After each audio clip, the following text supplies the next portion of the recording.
having headquarters somewhere with so many branches all over the place, you mean that that person can create the wealth and can also preserve it? Yes. Is that easy? Well, it's not easy. nothing comes easily. Everything has got to do with lots of planning and understanding the principles that it works with. And like I said earlier in the first segment, I did mention about that all of us, everybody is born with the same 24 mathematical time, the same mind asset, really. So it's how well people will use their time in the evenings, how well they use their time with their contacts, how well people use their time will sustain their business. Jack Ma says, what you do with the time from 5 p.m. after work till 11 till you sleep is very critical to your success. Definitely. Do you agree with them? Because most people use that time to either, for example, go to the pub or watch TV, relax, have a cup of tea with their legs on the sofa, just waiting for the next cycle. Exactly. And you begin to think about the very rich businessmen. Do they actually have to? Of course they have times to do certain things because people are working for them. I mean, people, the large, the very rich businessmen, people work for them, make money for them. They can sleep 24/7 and people make the money. But before they got to that level, which is what we're looking at, people trying to build their wealth before it gets to a certain level where you can then take your sleep 24/7. I mean, before they got to that level, they would have done exactly what you've been describing here. I mean, spending time after 5 p.m. using it very well, not becoming what the British society called a couch potato. Because a couch potato, most people, 95% population of people in the 95% group, basically become a couch potatoes. They sit there, those television programs are designed for them to watch. I mean, they sit at 5, watch EastEnders, watch this, Hobby City, watch all of those stuff. I think they go to bed at night when they've watched something really, really horrifying, depending on the scene, like we watched Casualty last weekend, and then have nightmares, etc.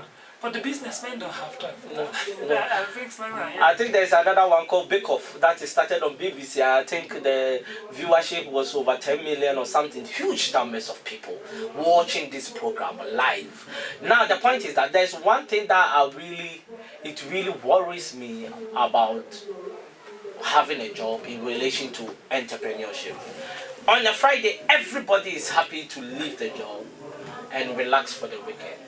But what we do forget is that the people that employ them look for others to work through the weekend. So they are still making money whilst you think you are resting. Exactly. This is the culture that you are talking about that needs to change. Now, how can people who are used to relaxing on a Friday night, Saturday, Sunday, go work to Monday for a long time in their life have this paradigm shift of getting into the entrepreneurial world? There are things happening right now in the society that can become stimulation for people. I mean, like I mentioned in the first segment, everybody needs a moment of realization. And again, depending on how educated people are formally, formal education, all our formal education affords us, gives us that power to be able to think outside of the box, like I said. I mean, there are things that can motivate people. If you think about what is happening in the mortgage industry, for example, and look at the generation of people now, the people in their teens, people in their early 20s cannot afford mortgages for the future. Because it's kind of, people would pay more in rent than they would pay having a mortgage. But those people, the young people, cannot afford the deposit for a mortgage. So if we don't think about people right now who, like you described, happy to leave the job on a Friday, they really want to take the rest, which they deserve. They charge them for Monday. Yes. That is a cycle, right? Because that's a cycle. It's a 9 to 5 cycle, we call it. Yeah. So every single day, 9 o'clock, you stand at the bus stop, you get at the train station, you need to be at work at 9. In the evening, the buses are packed again, you're coming back, the trains are packed, you're coming back. 9 to 5, you don't have time for any other thing. Now, some motivation could be your children. So if you think about this lifestyle you're living right now, is that the lifestyle you want your children to live? that could be a motivation. If the answer is no, then you have to change it. Because otherwise, your children will live in a worse economy. Because if you think about the time value of money, the time value of money is always going down. Exactly. The value of the British pound is down over 10 years ago. Ever since President Richard Nixon of America in 1970-71 removed the gold standard from the dollar and from the world currency, every currency in the world have always plummeted. So the real value of money is zero, because it's worth nothing. So it always goes down. It's mere paper. It's just paper. And so everybody work 24/7 to be paid that paper that is worth nothing. So if we think about it, and the value of that paper keeps going down every time, we call it currency. And the unfortunate thing is that the people think they are doing a very, very good thing. So they save it. If you think about what is currency, the meaning of if you look at the root meaning of the word currency, it is a terminology coined for something to move. It has to carry on moving, but we save it. We keep it somewhere. Currencies are not meant to be saved. It meant to keep flowing, to be in circulation, and that is the way it's designed, to be in circulation. So when we save them, at the end of the day, in 10, 15 years time, because the time value of money is always depreciating, the value of money goes down. At the end of the day, £5,000 today, 10, 15 years time, might be £8,000, might be £7,000, depending on inflation, etc. So people need to understand this, and this has to be the financial education we're talking about. So if they have to be financially free and not get into that cycle of, I'm tired on Friday, I need to rest for Monday, etc., they need to think about what motivates them and change them. What do you think is the first step somebody needs to take if they want to exit this culture of 9 to 5 and enter into the entrepreneurial world? I think the first thing is to adopt a mentor. Everybody must have a mentor. Everybody must have someone who inspires them. It could be your dad, it could be your mom, it could be your friend, it could be anybody. Without having a mentor, because the issue of mentorship, I have my own ideas. I critiqued mentorship in a book which I wrote. So what was the idea behind the inside the author? What was the idea behind inside it? The mentor. So inside the mentor, so inside the mentor. The question I pose to the readers inside the mentor is, well, by the time you read that book, the question is, who is actually the mentor in that book? I know you're going to come to that at some point. So if we just put that leave on the that side. one. So what I'm saying is, back to your question, everybody must have a mentor. There has to be somebody we look up to. There are people who are doing these things. What I don't understand from people is, you have somebody, Mr. A, who tells Mr. B that I am earning this X amount of money. Mr. B doesn't believe what Mr. A is saying, but Mr. B doesn't even earn as much as Mr. A is earning. Mr. B can see Mr. A actually living a better lifestyle and doing all kinds of things. Yeah? But the main thing is that at the end of the day, whatever is being introduced to Mr. B, he goes, oh, it's a scheme, it's a scam, don't use it, don't do that. But you can see A is telling you how he or she is making the money, but you don't believe it. So we need to ask the right questions. That's what you mean? We need to ask the right question, but we also need to believe. It's, for example, Alan Sugar tells me how to do something. Will I say to him, no, it's not going to work, because he's done it. I mean, 90% of new businesses fail in their first 3 years of establishment. Only 10% survive, or even fewer right now survive. Because people think they know how to do it. I mean, people think they've got this brilliant idea in their head, and they just want to give it to people. No, you don't. The brilliant idea in your head might be brilliant. It might be a fantastic idea, but is that what people want? You must find out what people want. Hence, so it's not about you; it's about the people. It's all about the people. So you must give the people what they want, and they'll pay anything for that. So people need to listen, people need to have mentors, and that's why... So you mean that, I like your polo shirt that you are wearing now. Yeah. Now if I like it, the best thing is to ask you, Emmanuel, how can I get similar one? Exactly. But do people do that? People don't. I mean, rather they want to tell you how the polo shirt isn't good and things like that, because if they can't afford it, then they just kind of talk you down. So, but that is the culture, is the type of education they have. So people have to be humble to have a mentor. people, that's one thing to having a mentor. Another thing to break in the cycle is to keep the right friends around yourself. The people around The you. people around you. I mean, they say birds of the same feather flock together. Yes, show me your friend. And I'll tell you who you are. I mean, so these are things people need to know.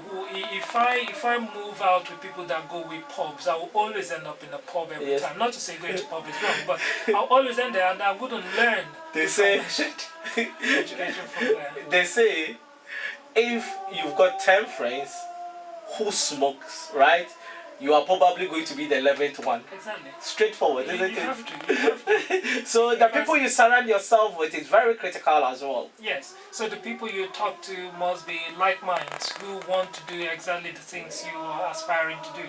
So if I want to break the cycle and the shackles of poverty, for example, I'm not going to talk to another poor friend to get me out of it, because they can't talk me out of it. They don't know better. Because they don't know, isn't it? Yeah, they don't know better. Yeah. But we go to all these people who are in the same category as us for advice. Exactly. So they can advise us better. And that's why the role of the mentor comes into it. So you have to go to somebody who knows better and ask them for advice, and they can advise you better. But if you go to your peers who does exactly the same thing as you, they don't see any difference. So I have got a definition to having a mentor. I believe the mentor is that person that have passed through that road that you want to pass. So basically, they know where the speed cameras are, they know where the potholes are, they know where there's possible traffic, they know where there is an exit route if you get stuck on the road. So these people will give you direction, and the mistakes that they did, you are more likely not to commit the same mistakes. So why don't you go to them? But as you are saying, people find it difficult, and I think when you are in a group of friends, sometimes you think that is the world that exists. So you are in a group of friends where all of you are struggling, all of you are poor, things are not working for all of you, and you think that is how the world is. No! When you go out there, we see that there are different things that are happening. exactly. I was telling my friend, when you go to Chelsea, the air there is different from the one in Croydon. The air in Chelsea. In Chelsea is different from the one in Croydon. It looks so fresh and breezy, man. Definitely. I went there last year for on the boat on our walls, and we were on the boat for 4 hours. And man, it's nice, serene. And sometimes you need to go to certain places to see how things are done differently.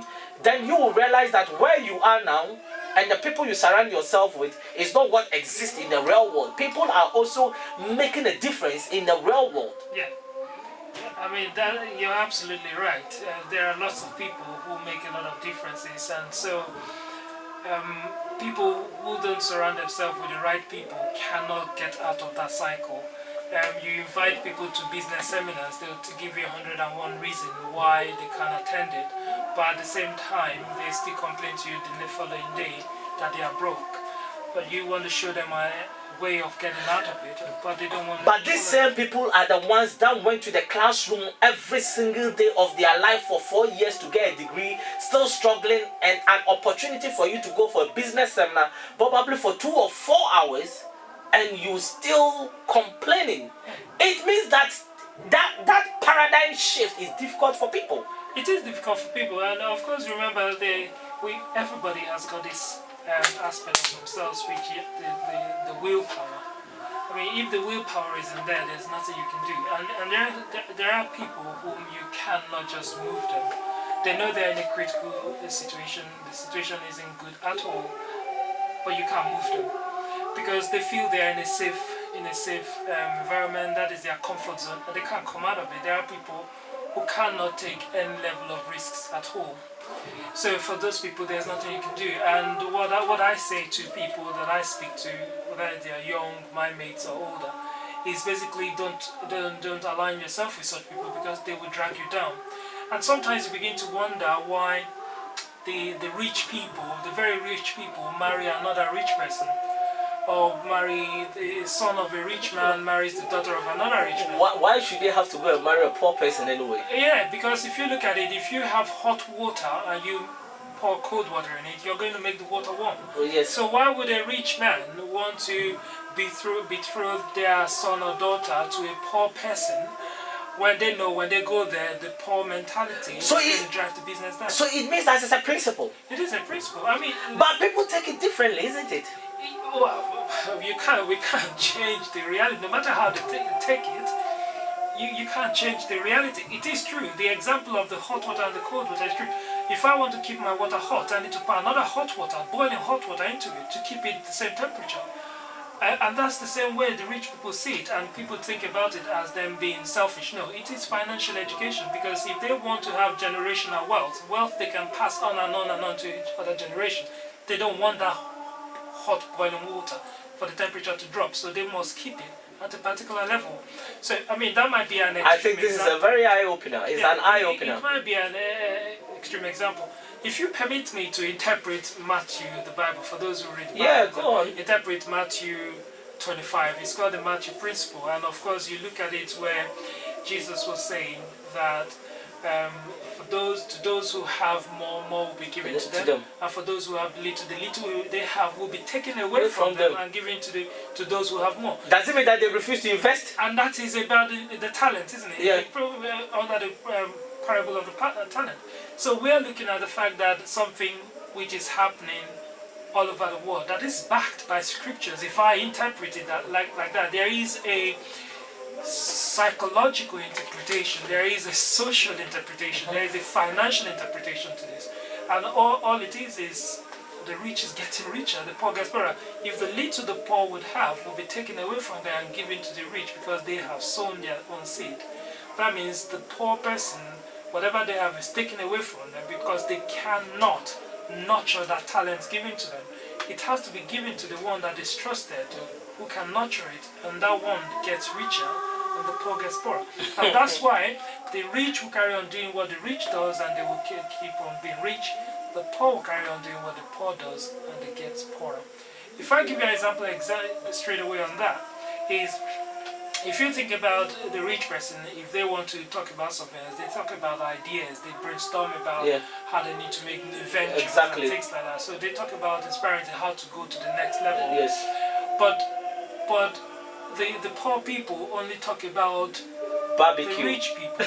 They gossip about the rich people. They don't talk about how they look at, have you seen the next celebrity come whatever, Strictly Come Dancing or Come Going, and then they talk about all those whatever this one, Big Brother, all those things coming in, whatever the program is.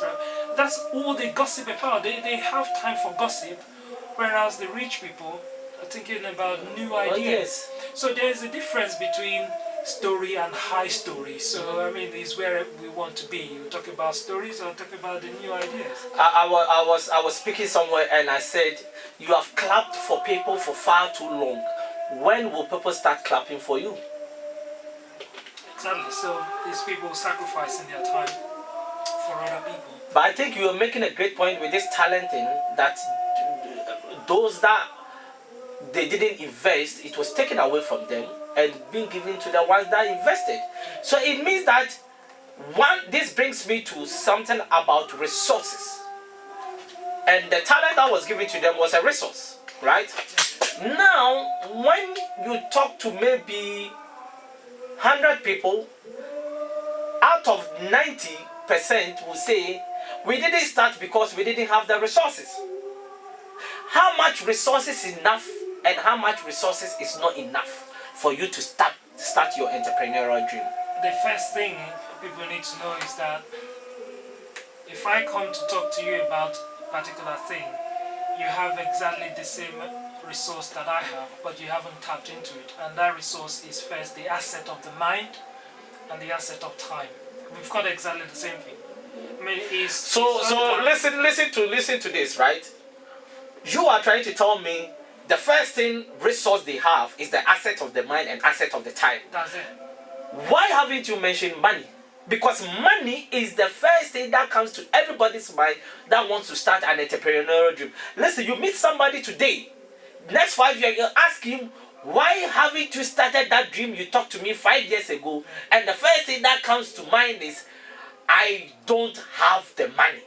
So you have bypassed money, talking about asset of the time and asset of the mind. I think we'll need more 1 hour on this. Yeah, that is it. I mean, it's so easy because when you think about the I wouldn't say the poor people because it might sound derogatory and me looking down on people. But there are people who are poor. There are people who are not earning enough. I mean, like I said earlier, if we don't earn £4,000 a month, which a lot of people fall into, if we don't earn the minimum denomination of currency per second of time, what it basically means is we are in debt.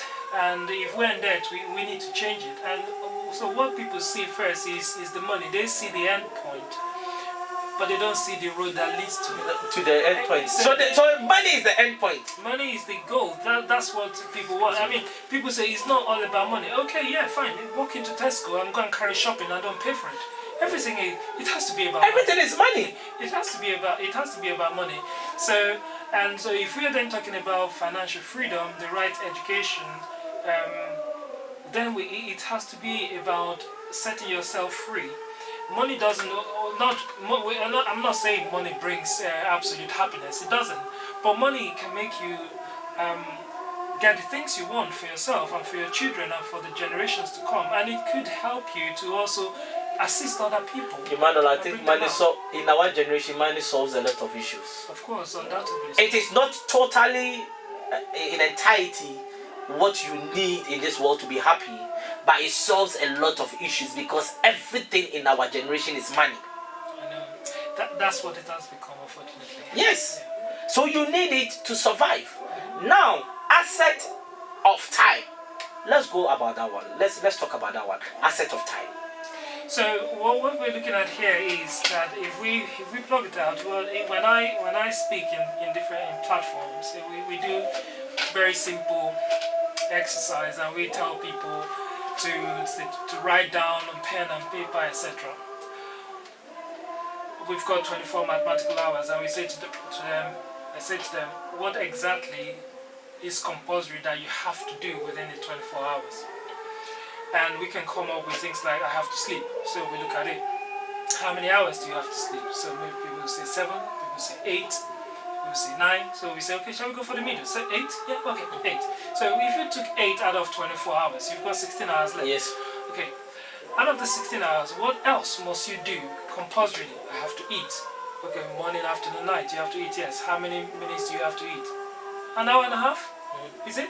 Okay. For the whole day. For the whole day, let's say you spend 30 minutes each time eating. No, okay. So you've got something like 14 and a half hours. Yeah. Okay, so from 16, so we've got 14 and a half hours. Alright, for the 14 and a half hours, what else must you do?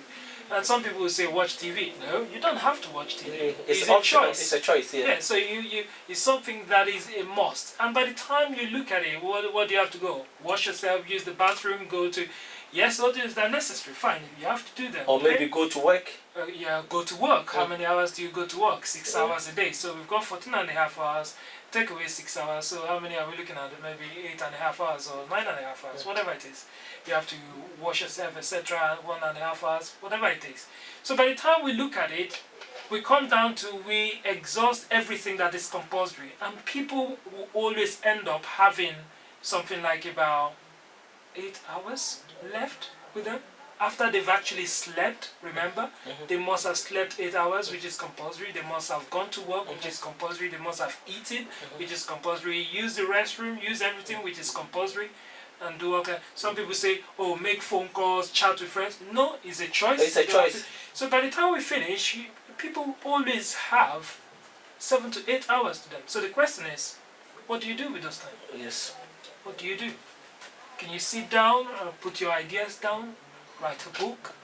Can you see which can change your life? Yes. I mean, the author of Harry Potter, for example, I mean, he's making royalties from the money the book she's written. How many times did she write the book? Only once. Once. How much is she getting? Millions all over. That's it. So can you sit down to write a book for an hour out of the 8 hours? Can you actually sit down, make phone calls to a mentor and speak to your mentor for those time? Could you speak to contacts about business ideas? And these are the things we're looking at, the asset of time, and that is what the rich does. At the end of the day, when they've slept, they've done everything, they still have those 8 hours. What do? They make business calls. Yes. They do business conferences, sit on Skype, look for events that will follow them, will register for all kinds of seminars and things like that for those hours. And that is utilizing time properly. That is the first goal as to breaking this cycle, using your time very well. So you mean that there is time available for all of us? There's time available. You know, there is one thing that it is now becoming like, is it a syndrome, or I don't know how to name it. I call it I don't have time syndrome. Yeah. Everybody seems to be busy, but at the end of the day, as you are saying, when we calculate the time, put it on pen and paper, we still have time. Yeah. Nowadays, when I look at the way people spend time on WhatsApp groups, chatting away their lives the whole day, and they come up and tell you that they don't have time. No, you have time. Yeah. And that's the thing. So you see, the WhatsApp is designed by the 5% of people for Yes. the 95%. So you know, you've mentioned this 5% for a long time. Can you really just briefly explain it? Which people are the 5% and which people are the 95%? Right. If we have read the book Rich Dad Poor Dad, written by Robert Kiyosaki. Okay, he talks about that there are only 4 ways which we can generate income, and those 4 ways which we can generate income could either be that we are you own a job. That's the 4 quadrants, yeah. The 4 quadrants. So it's called the financial quadrant. Okay, so he said you can own you can only earn money in 4 ways, or generate income in 4 ways. The first one is that if you are an employee. If you're an employee, for example, it means you swap your time for money. So someone has employed you and you sacrifice your time for money. And the unfortunate thing is that if you're an employee, you will never be paid what your time is worth. And we're looking at that time again here. So it's about you having time to yourself. An employee is never paid what their time is worth. Because even if you're a lawyer, you're whatever, you're an engineer, so long you're working for somebody, your time is prized. No matter how esteem you take yourself or heighten your qualification, someone hiring you will tell you what you're worth. And so they will say, this job goes for 35,000 grand. They put a limitation on your life, isn't it? Exactly. So no matter how much you've read and how much certificate you have, so long you're an employee, someone mortgages your time and tell you how much you're worth. I like that one. Mortgages your time. And tells you how much you're worth. And that is the thing. So that's an employee. So we're going back to the 95%. So that's an employee. And then we've got the other part, which is a self-employed person. A self-employed person is good, but the same thing is they do exactly the same thing as the employee, because the employee goes to work, he works for this employer, and therefore he swaps his time for the money he's going to be paid for that job. A self-employed person does exactly the same, though slightly different, because he runs his own business. He's self-employed. The problem with self-employment is that if something is wrong, if you say, for example, you're ill, you're not well, and things it hasn't gone right, there's bereavement somewhere, you close your business down because you're self-employed. So the day you don't go to work, you don't earn money.